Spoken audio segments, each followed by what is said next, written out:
Here we are, my first video for 2026 and my most recent purchase and a little bit of the background history of the car and maybe give it a little bit of a test run. So here we are, it's the car right out front here and it is the Ferrari F14T of Fernando Alonso, number 14. And it's a Carrera. If we didn't see that on here, it was digital. But I don't run digital, so I remove those contents. Maybe sacrilege to all you who are into Carrera, and I know a vast majority of people into slot cars in the last 10, 15 years were attracted by the digital aspect. But I've been around a long time, and it's all analog for me. But anyways, here, let's take a look at this amazing car. Interesting that Carrera have made this car because they have the exclusive license, or at least they did at the time they made this, for Ferraris. And they really went all out doing the Formula One cars and really did a unique mold for each one each year, or at least every other year. Uh, and yeah, nobody else was producing. And they were doing extremely accurate. And this is a very lovely car. And one of the things that really impressed me the most, if I can get focused, look at that Alonso helmet. Absolutely tampo printed to perfection with every little detail. That is remarkable to me. And really enjoy that level of detail. Just spectacular.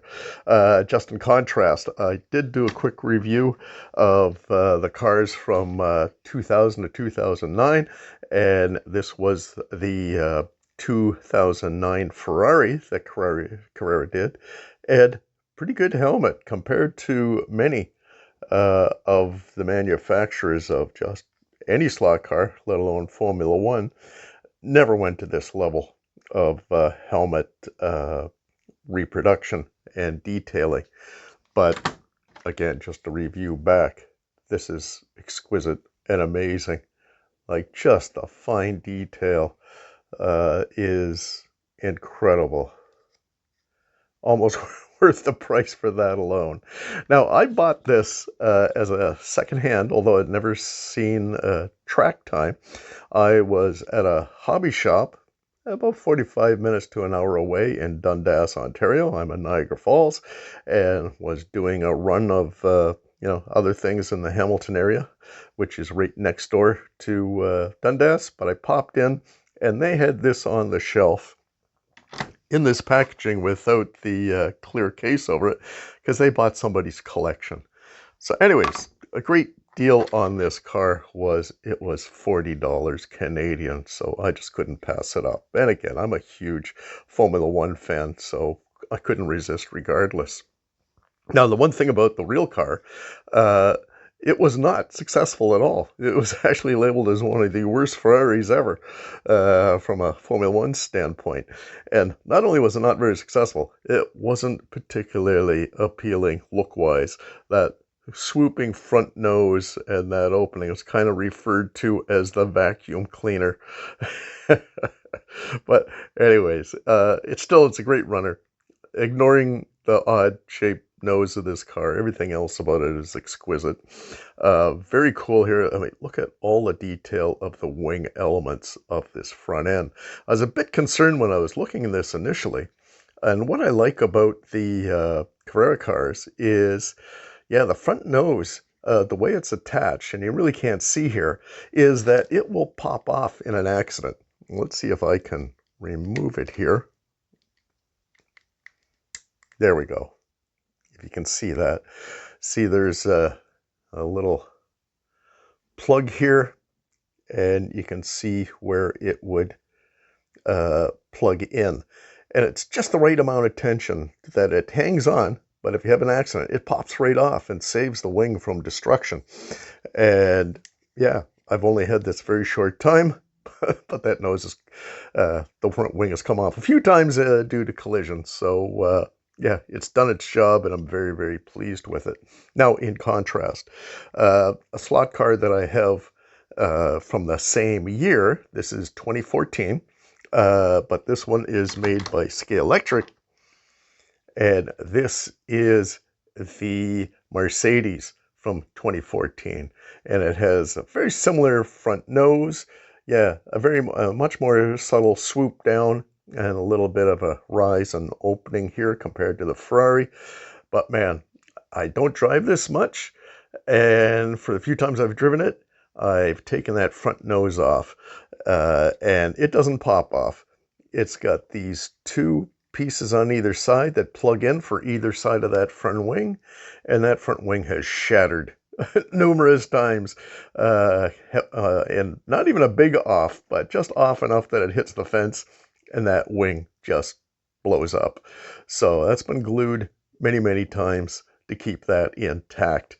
But yeah, I much prefer the Carrera design. Now, the big thing between these two, and been a big criticism of the Carrera, is if you look where the guide is placed on here, it's in front of the front wheels, so it gives it a good positive handling, whereas the Carrera, look how far back that is.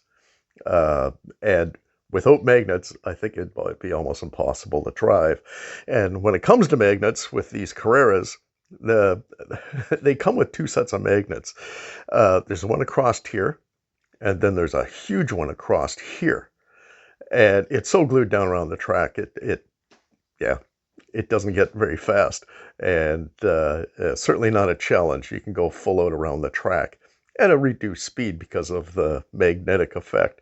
So all Carreras, particularly the Formula One, I take this big bar out and just leave the back one in, and it gives just the perfect amount of grip to really get a fast run around there, and actually requiring some skill to get around the corners and not just flat out.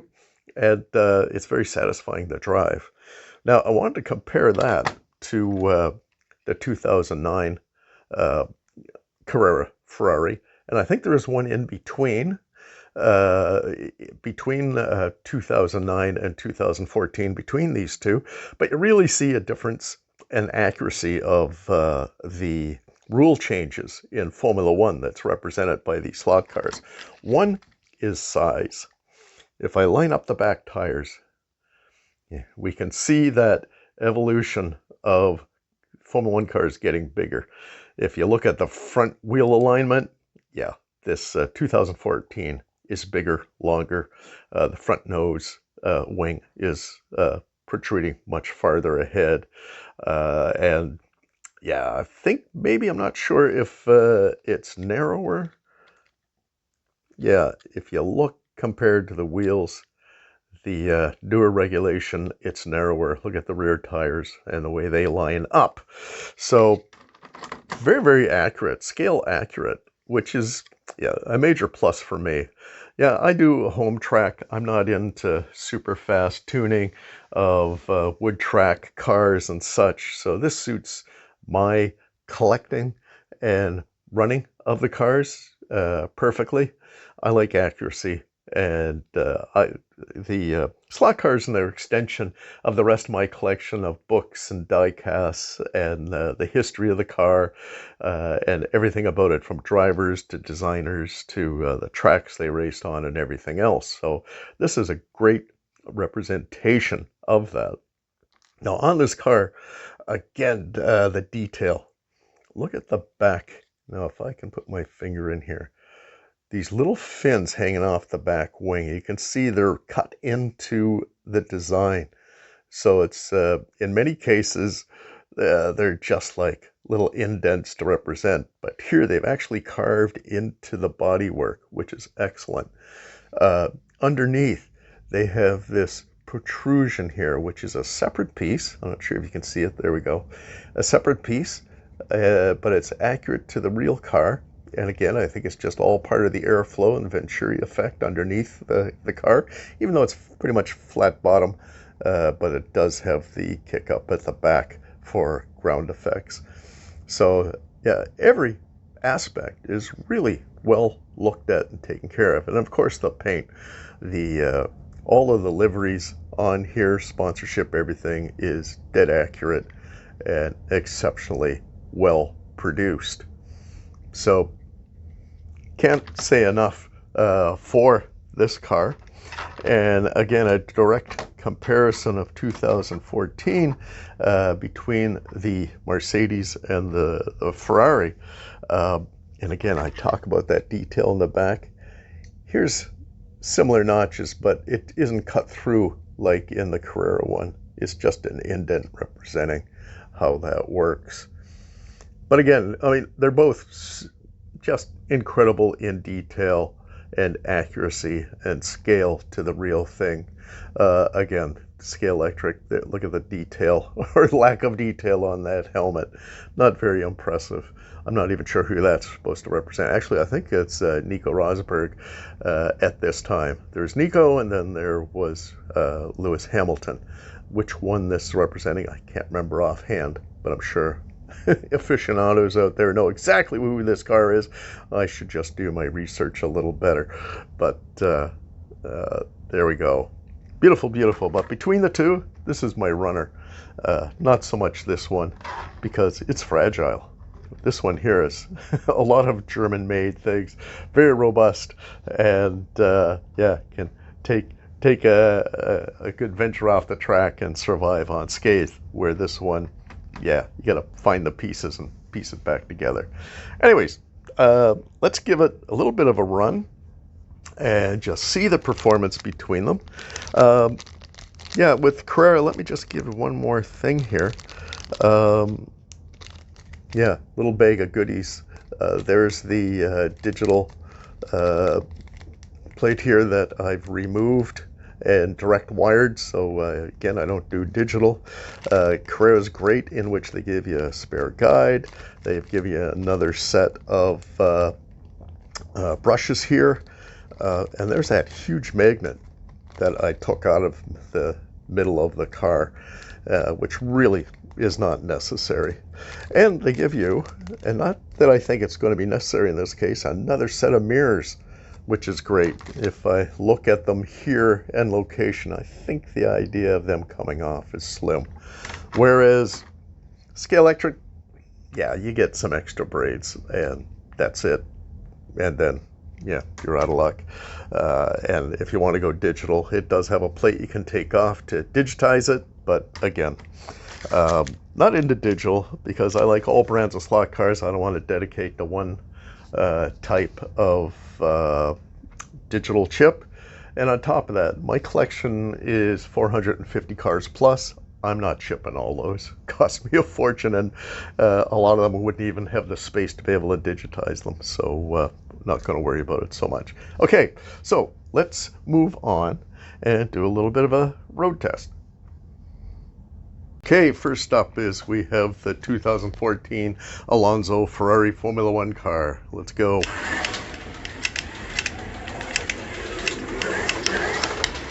Nice running car. Nicely planted. Nice control. Nice and smooth, quiet. Now, when I was running this earlier, I found it was getting a little tail happy, but I discovered and realized that this slot car has the original rubber tires. The other two have urethane upgrades. So this one I was having a lot of trouble controlling, but I did a little sanding, and now it is just as well planted and handling as the other two with the urethanes. Great performer, and I don't mind pushing this car. I have a confidence in it, even with that guide set back compared to the Scalextric. And again, I'm confident in the design and the robustness of this car, because I know if I have a major crash, these wings will pop off and not self-destruct.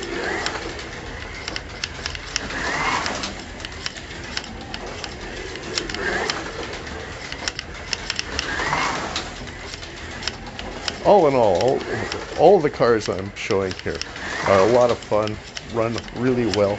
all work equally at 12 volts. And there we go, major crash. And you see the wing just popped off. So as designed. So this is what makes me happy with this car. Okay, next we have the, again, Alonso, but in the 2009 Carrera Ferrari. Very similar performance. Very stuck down. Does have quite a large magnet in the back. Same motor. Runs well at 12 volt. Good handling, even with that guide further pushed back. Again, nice handling car. I can drive this with confidence that there's just the right amount of magnet, but I know if I have an off, that front wing is not going to be destroyed. It'll just be a matter of popping it back in. And honestly, between the Scalextric and the Carrera, equally well performing, handling, and enjoyment.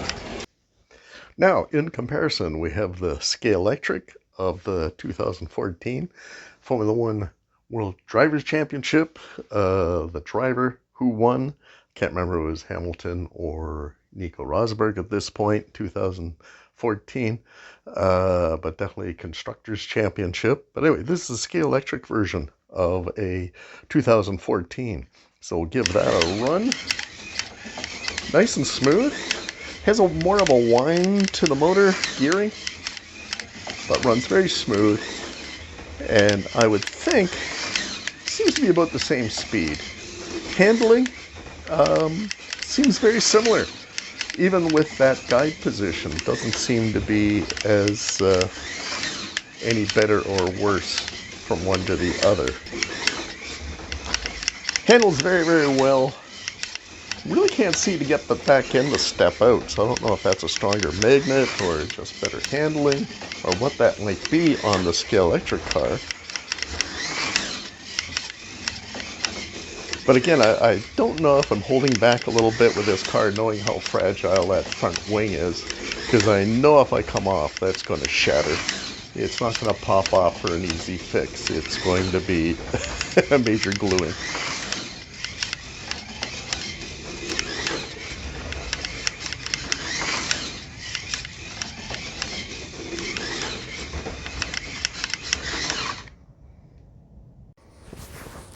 So there you have it. It's the Carrera Ferrari F14T, Fernando Alonso's number 14 car from 2014.